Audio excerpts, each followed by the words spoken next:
All right, welcome to the 2026 Blueprint Intensive. This session is about clarity, specifically how your experience is being interpreted, filtered, and evaluated during the hiring process. So, this session and part two are for people who are currently actively and seriously looking to land a job in 2026.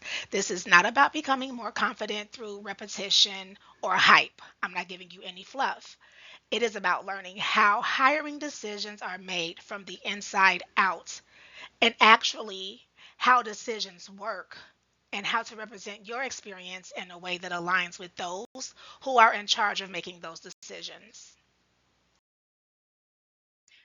So, who am I and what makes me different? I am Shanique Fletcher. I go by Dr. Terrell, and I entered HR in 2006 as an HR admin. So, as you know, we are going into 2026, so that's about 20 years of experience in and out of HR. And I've spent years on the other side of hiring, as well as years as being a candidate, right? Because I have grown and risen through the ranks.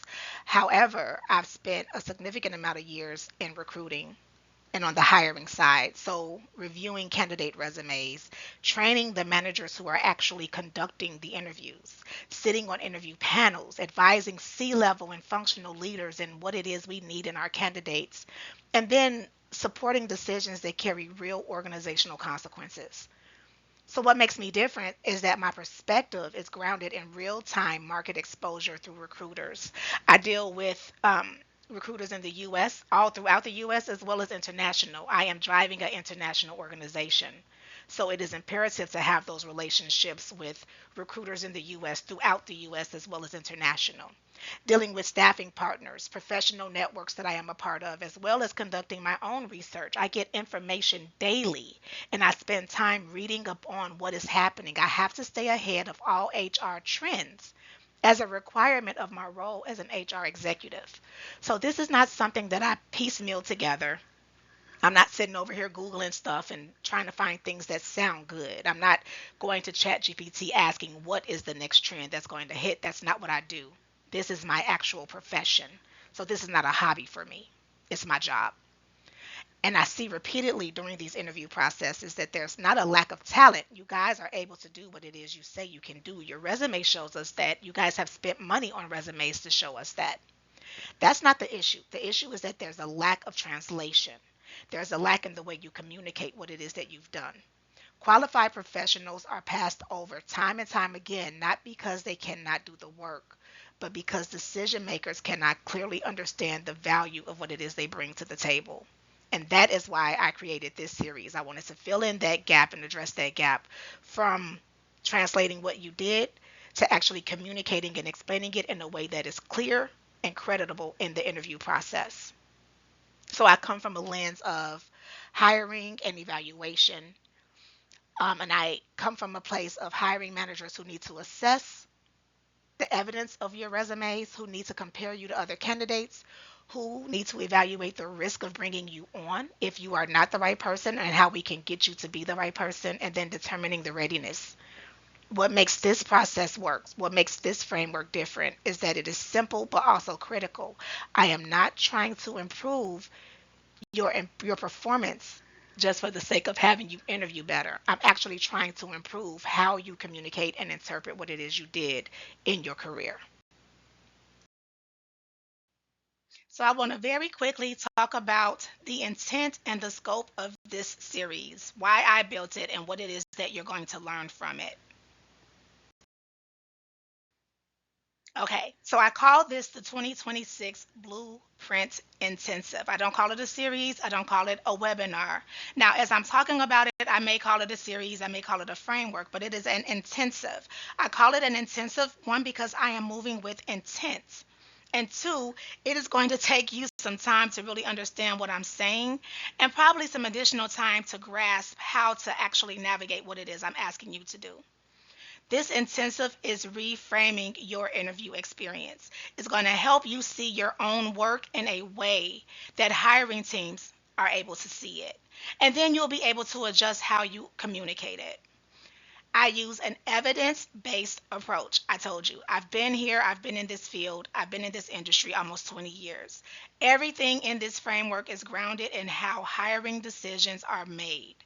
I will define goals, clarify strengths, translate your experience into outcomes that matter to the employers. And you'll see the difference as I begin to walk through this. The focus is on replacing vague claims with specific measurable evidence that allows decision makers to evaluate you quickly and accurately.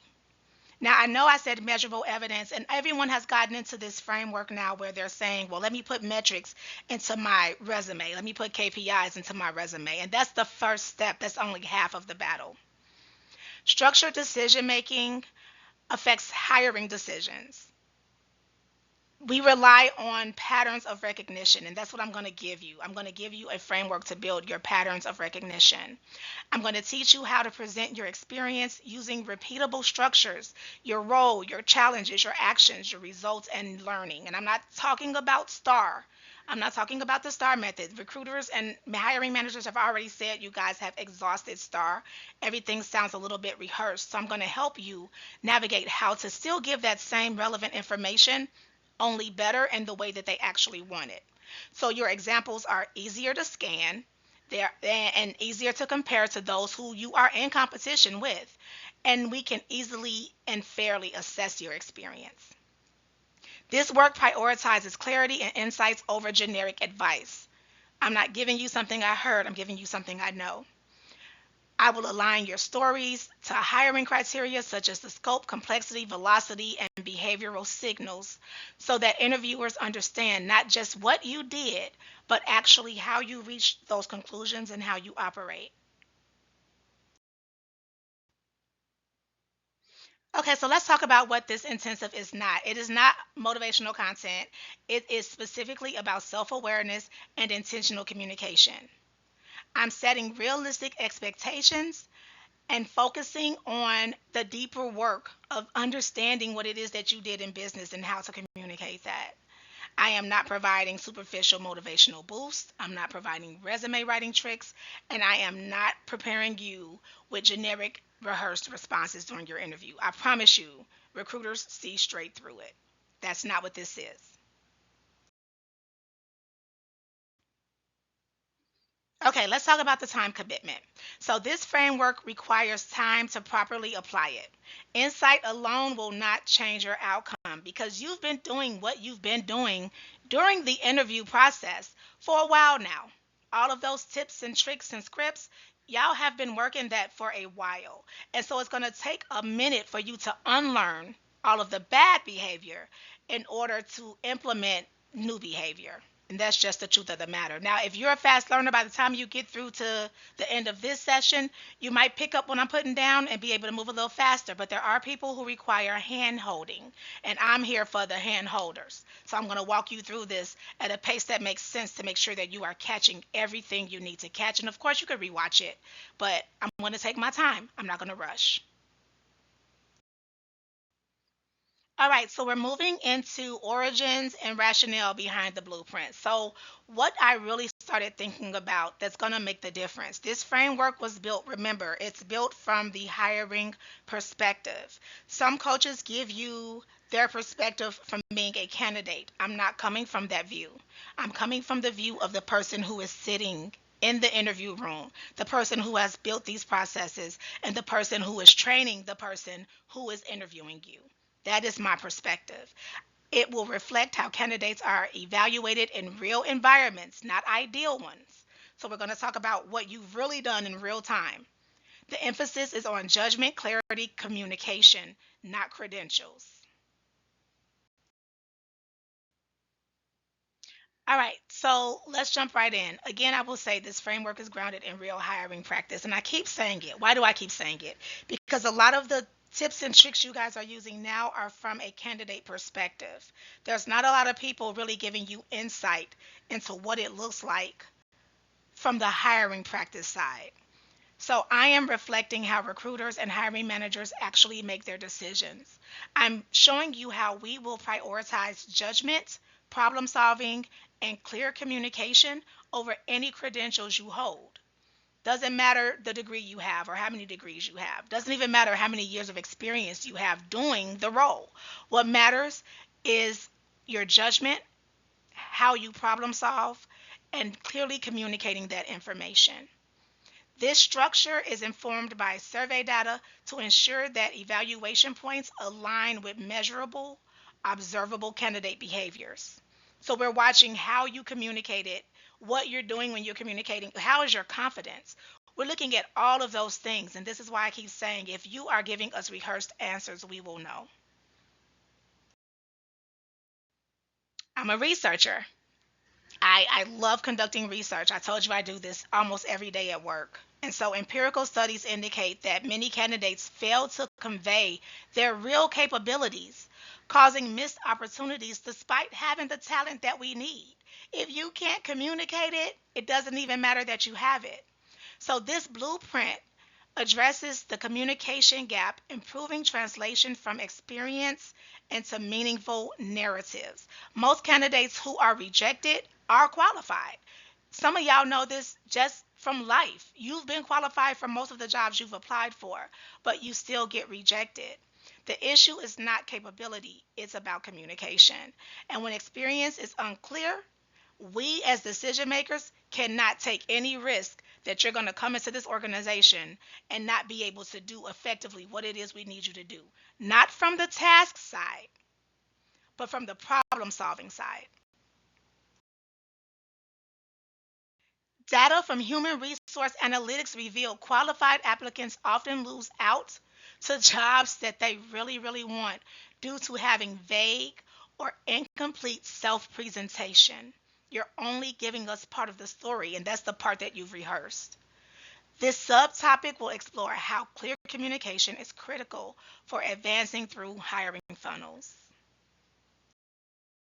I want to take a moment to address the core problem that applicants are experiencing during the interview process, even before they get to the interview process, because there's a part of this that happens before you even reach the interview stage, and that's how your resume is filtered, either through applicant tracking or through an actual recruiter. So let's touch on that real quick. Your experience is evaluated long before an interview ever takes place. So if your resume makes it past ATS, then that recruiter is now looking at your resume and touching your resume at least 3 to 4 times. Automated systems and recruiter reviews filter candidates based on structure, clarity, and relevance. Recruiters scan for impact, progression, and alignment. So they're looking for specific things. What are your impacts? How did you progress in your career? And how does your future growth align with where we're trying to go? They're not necessarily focused on potential. That's not the focus of what they're looking for.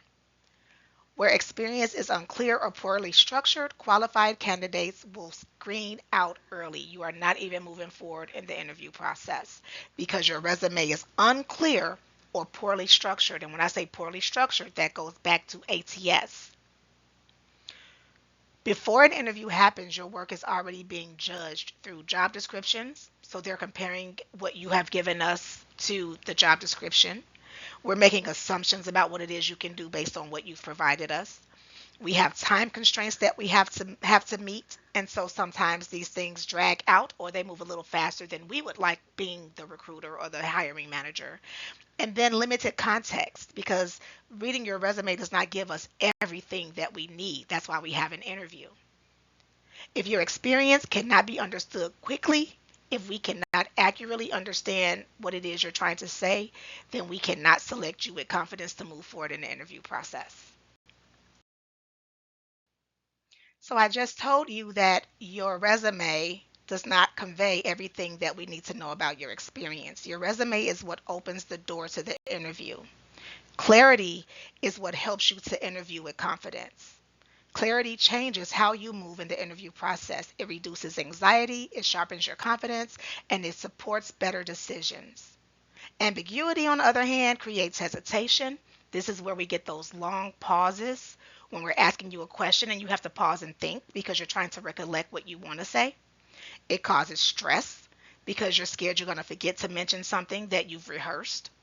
And then you miss opportunities to really build on what your experience has been. When you understand your skills and experiences clearly, you're able to pursue roles intentionally instead of reacting to circumstances.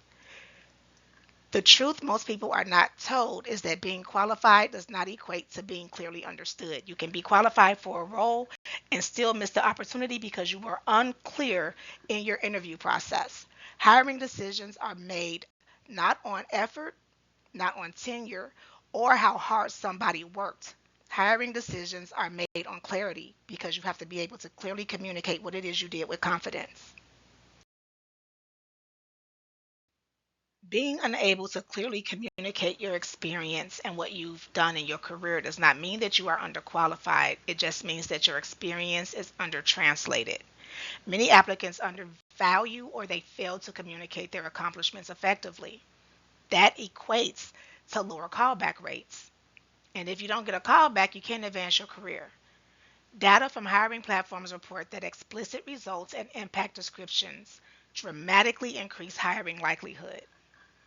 So if I can get you to focus on your explicit results and describe the impact of your decisions, then that will help you to get the call back that hopefully helps you to seal the position. Next, we're going to talk about how interviews actually evaluate your judgment. So it's not about giving good answers. It's not even about giving the right answer. We're going to talk about why your good answers or answers you considered were amazing actually fall short. Okay, so not only have I been on the hiring side, I've also been a candidate clearly because I've needed a job several times. And earlier in my career, I did the same thing a lot of you guys do. I go into those interviews, I do my star answers, I ask questions throughout the interview, or back then I was holding my questions to the end of the interview and I was doing all the things that all the people said I should do, and I was still not filling some of these positions I applied for. Interviews are not about giving the right answers. They are evaluations of your judgment. And once I understood that part, I was able to move a little easier throughout my career to get to where I am now. Interviewers are listening for how you frame problems. Do you even understand what the problem was?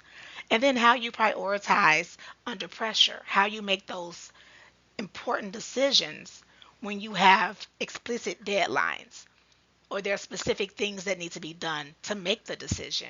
So, how you move under pressure and how you explain the trade off. Strong candidates make their thinking visible.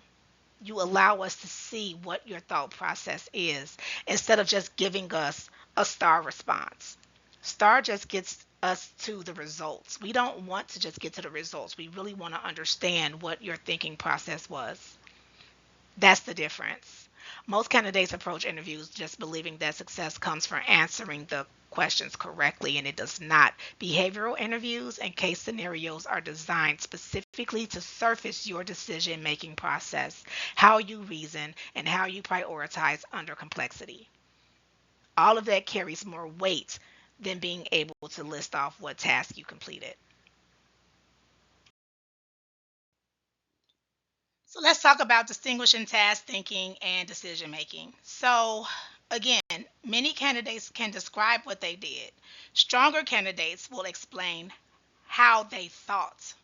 Standout candidates demonstrate decision making, how they chose a path, how they managed the risks that came along with that path, and then how they took ownership of the outcome. Hiring managers are not listening for task lists, and that's what a lot of candidates give us. Instead of telling us how they reached a conclusion, they just tell us how they did the task. And this is the part that's a little confusing because it sounds like the same thing, but I promise you it is not. We are listening for judgment, how you think, how you decide, and whether your experience will translate in the role that we are hiring for. Distinguishing execution from reasoning and decision making is critical. You have to know the difference because leadership potential is revealed through the choices behind the work, not just doing the work.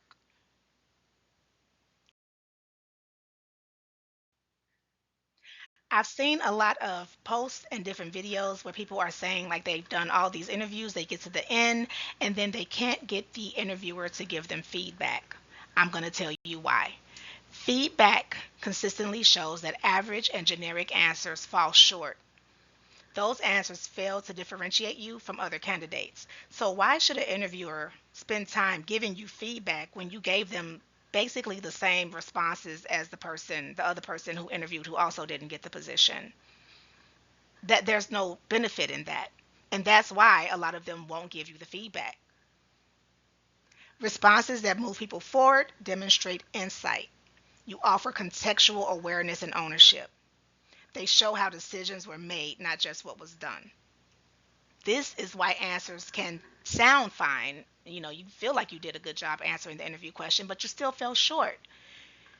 Those answers describe activity, they don't demonstrate judgment. And when judgment is unclear, we can't trust moving you forward, even when your experience is strong.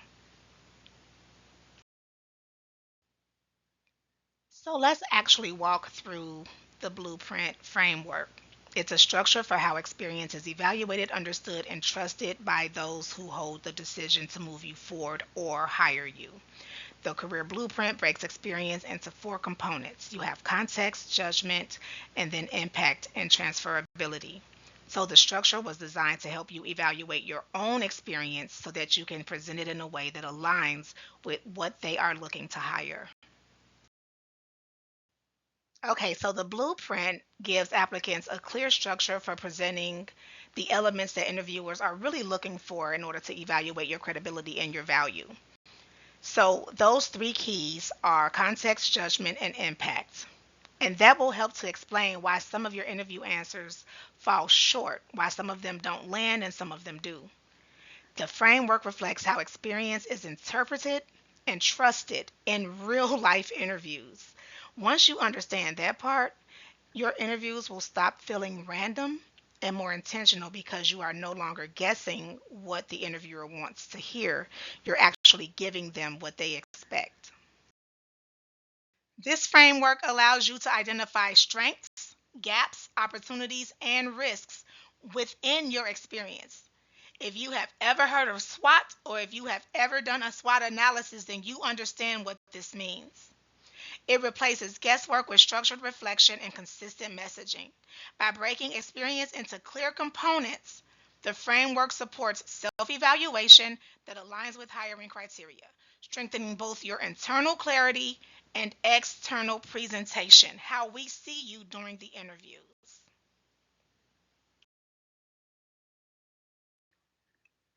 I've already expressed that I am a researcher. I look into this information regularly, weekly. So, research is currently suggesting that inconsistent self presentation deters employer confidence. Again, if we can't trust what you're saying because you can't walk us through it, then you're not going to move forward because we have no confidence in your ability. The framework eliminates guesswork by encouraging structured reflection and consistent messaging. And that's what's going to be most important to move you through the interview process.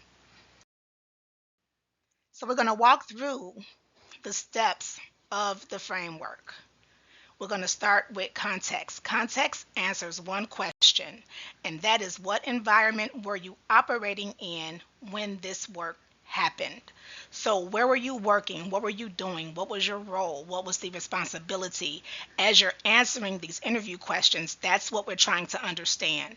This is not about company history. We don't care about where you worked, what they did. We want to understand what you did and how you made a difference for that company.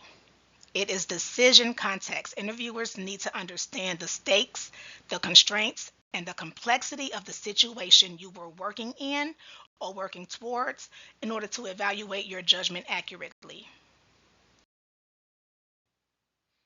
Context in the interview process really sets the stage for your answer. It gives us the ability to assess how difficult it was to reach whatever the conclusion was and the quality of your decision. Without giving us background or context, you're going to lack that in the interview process. And your impact, whatever the result was, will come across as being accidental, or we will assume that perhaps someone else led the charge and you were just there as a byproduct. So, yeah, the result was reached, but you didn't really lead the charge to get to the result. That's why context is important. It clarifies the environment and the constraints that help to shape your decision. And it allows the interviewers to evaluate the relevance and complexity of what it is you're trying to explain. Research shows that candidates who clearly articulate the context of their responses are those who are rated higher on situational judgment. And that's those behavioral questions. The questions that everyone hates that says, tell me about a time when, or walk me through a time when you had to do XYZ. That's where context comes in. If you are giving star answers without context, your answers are falling flat. Context answers four questions: what was at stake, what problem existed, what constraints were present, and why did this work matter at the time. Emphasizing risk and limitations gives weight to your achievements. So if you're giving us that information, it adds weight to what it is you're saying. It makes it more relevant. And candidates who articulate stakes demonstrate strategic awareness. That's a trait that hiring managers are actively seeking. It's about more than being able to do the function of the role. Being able to think strategically matters.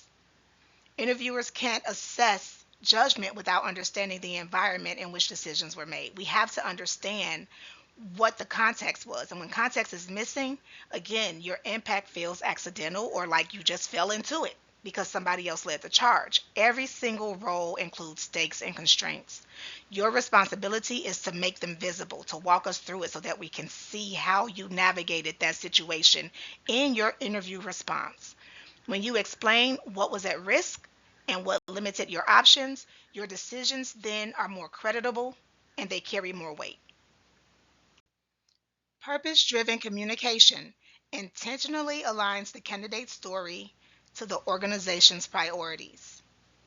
If you can walk us through what it is you're trying to convey and add that context to it, then you can tie your story, your experience to what it is that we need. And studies have shown that recruiters will favor applicants who convincingly explain the significance of their contributions. If you can tie your story back to the purpose of the position, you'll get the role.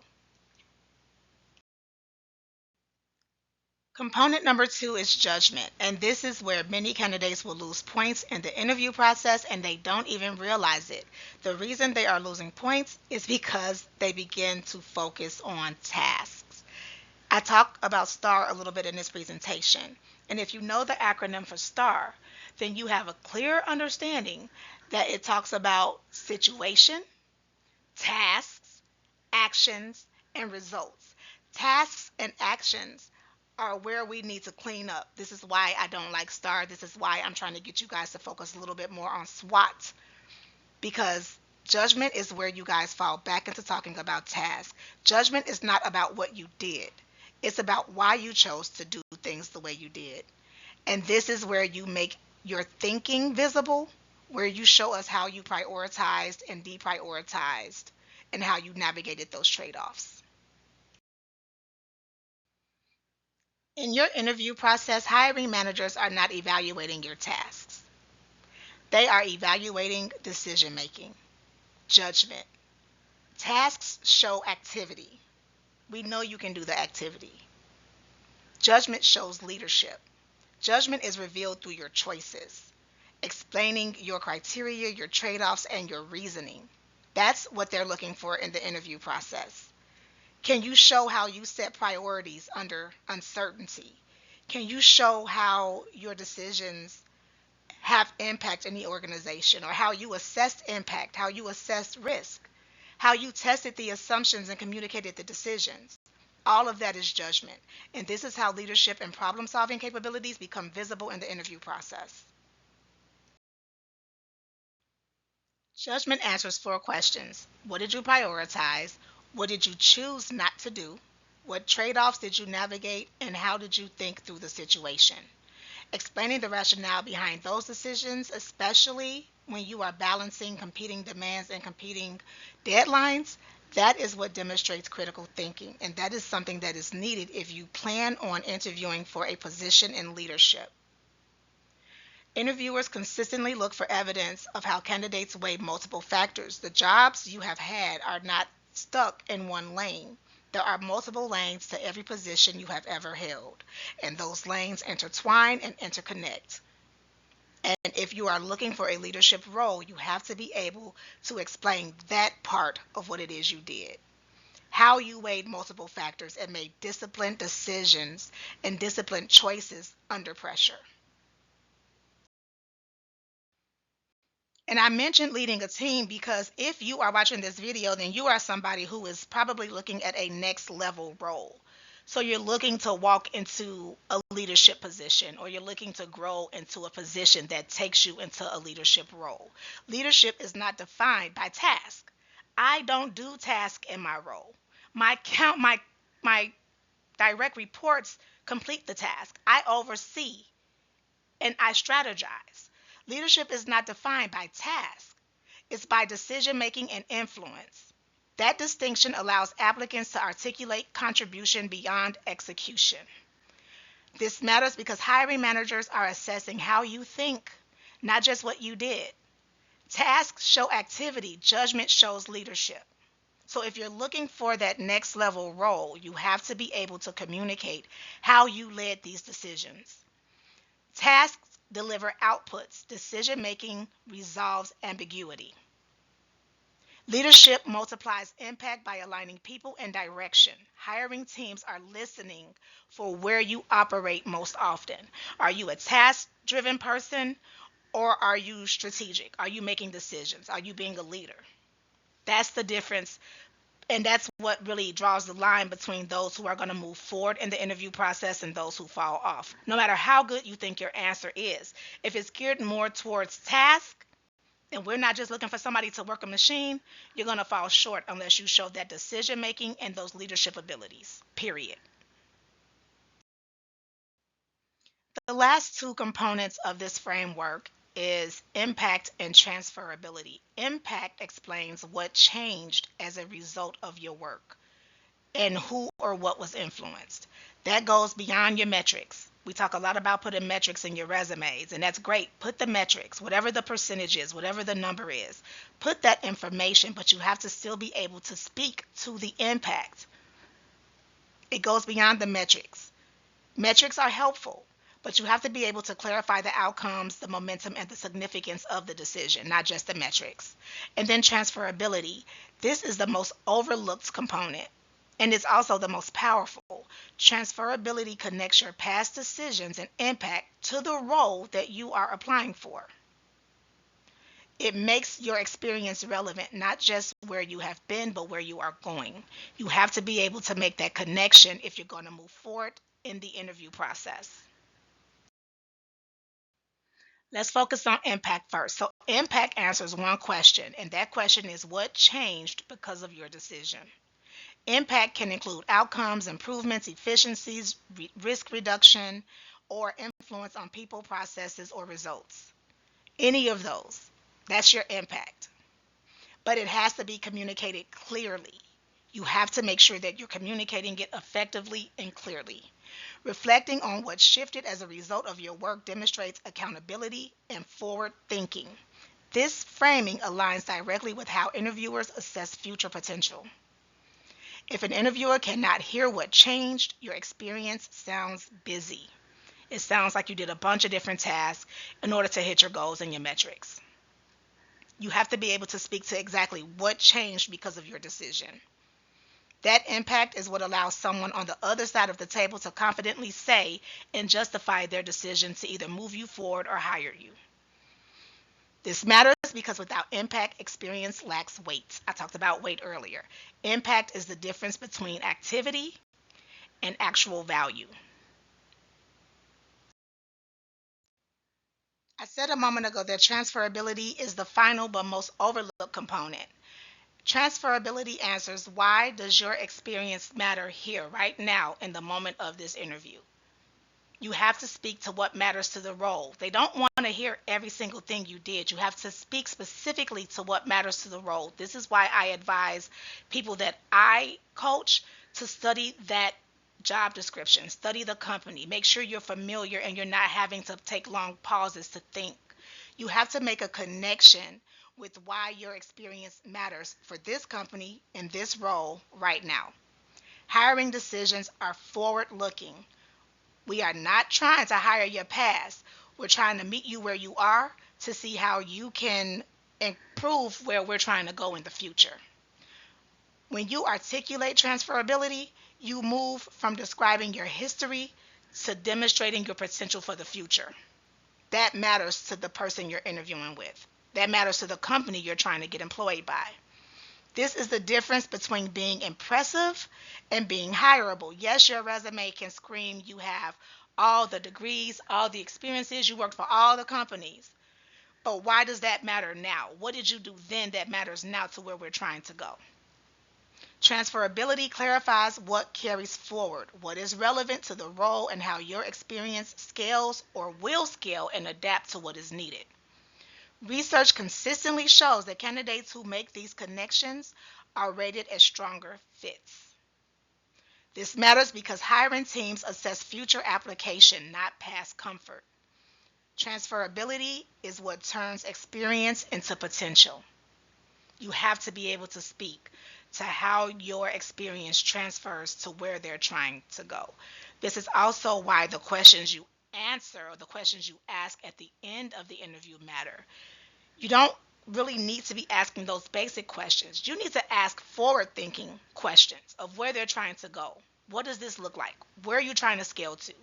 And then determine how you can help get them there. And you don't have to wait to the end of the interview to ask those questions. You can actually ask those questions while you're being interviewed. Don't wait to the end to ask that information. You never want to assume the relevancy of your experience. You always want to demonstrate it.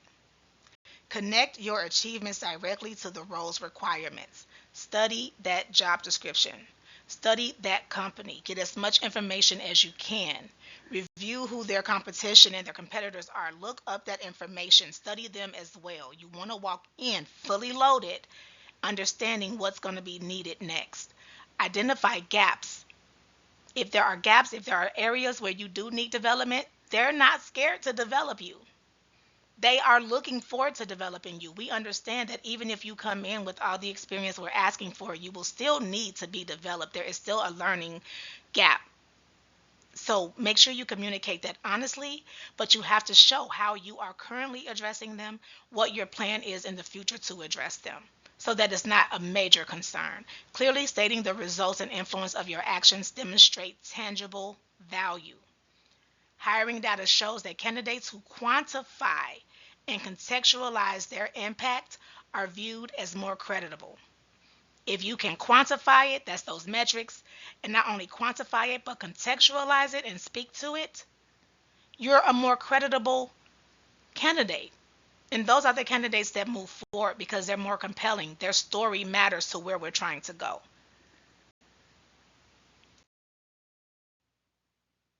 All right, we're going to wrap up this first presentation and talk about some takeaways and then how to transition from here, whether or not you're going to just move forward or if you are going to watch the second presentation. Presentation one has already given you some actionable items, right? So we've highlighted specific evidence-based changes that you can implement immediately just by clarifying the context, emphasizing your judgment, and quantifying your impact. All of those things align with proven hiring practices. I know these strategies. Trust me. All of those things, those three changes will automatically help you be in a better position as a candidate going through the interview process. Make sure that you frame your situations clearly, that you're adding context. Make sure that you're walking them through your decision criteria explicitly, giving them the details that matter and how you reached your decision, what the risks were, what the time constraints were, whatever resources you had, and the impact that you made. And you also have to quantify your outcomes where applicable. Everything doesn't need to be quantified, but senior leaders love quantification. Why? Because it shows that you understand how to move a business or a department from A to B. And if you have historically moved a company or a department from A to B, we have all the hope in you to move us as an organization from A to Z. That's why quantifying information is important. Those small steps will fundamentally change how your interview experience is interpreted and received. If you are able to shift from talking about your task in every role to structuring a story that tells us what you did, how you thought, and how you moved your previous employers forward, that is more memorable. And it has more of an impact that persuades us that you might be the right person for the role. Anybody can spout out a list of tasks that they did at all of their previous employers. But what's going to stand out the most is if you make your interview memorable by telling us the story of what happened, what the risks were, and how you move past those risks in order to move the company forward. That's what matters. Research consistently shows that decision makers retain and trust information that is presented in clear narratives. It doesn't leave us questioning anything. You've given it all to us up front, and we didn't have to go digging for it. Usually, when we go digging, that's when we get the long pauses because you don't really know. All you know is what you rehearsed or what you practiced. You have to be able to speak specifically to your experience in a way that is telling a story that matters to the company. If you take nothing else from this presentation, remember that strong candidates are not chosen because they did more. They are chosen because they explained their experience in a way that decision makers could trust.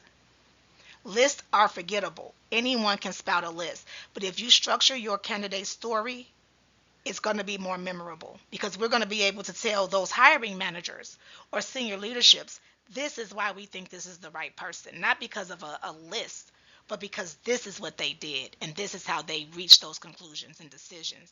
Judgment demonstrates maturity. You're not ready for a leadership role if you cannot walk me through how you made your decisions. Impact builds confidence in your ability to deliver time and time again. You have to be able to speak to your impact. The last part to sum up this presentation is that clarity changes outcomes. Remember that clarity is not about saying more. It's about making your thinking visible, giving us sight into how you analyze and process decision making so that we can trust that you are the right person to bring in. When you understand how decisions are made, you can position yourself with intention instead of hope. Hope is not a strategy. In the next session, I'll begin to talk about the framework a little bit more, not just in theory. What I gave you today was theory. What I give you in presentation one is theory. The next presentation talks about practice, and I'll break down real interview questions, maybe two or three, so that you can see how clarity, judgment, and impact work together and change your answers so that you don't need to memorize a script. You don't ever have to pay anyone else again to give you a script to memorize for STAR. You can actually speak to your real experience in real time without pauses and having to come up with what it is you memorized. That's what presentation two is going to do. So if you're good on presentation one, there's no need to move forward. However, for those who actually need the examples, I'll see you in presentation two. Thank you again for watching presentation one. I hope that there were some helpful nuggets that you're able to pick up and apply. Again, if you don't need presentation two, then by all means, go on, be successful, and I hope that you land the job of your dreams. However, for those who need a little more hand holding, I am here to give you the examples that you need so that you can effectively and efficiently walk through your interviews using this framework.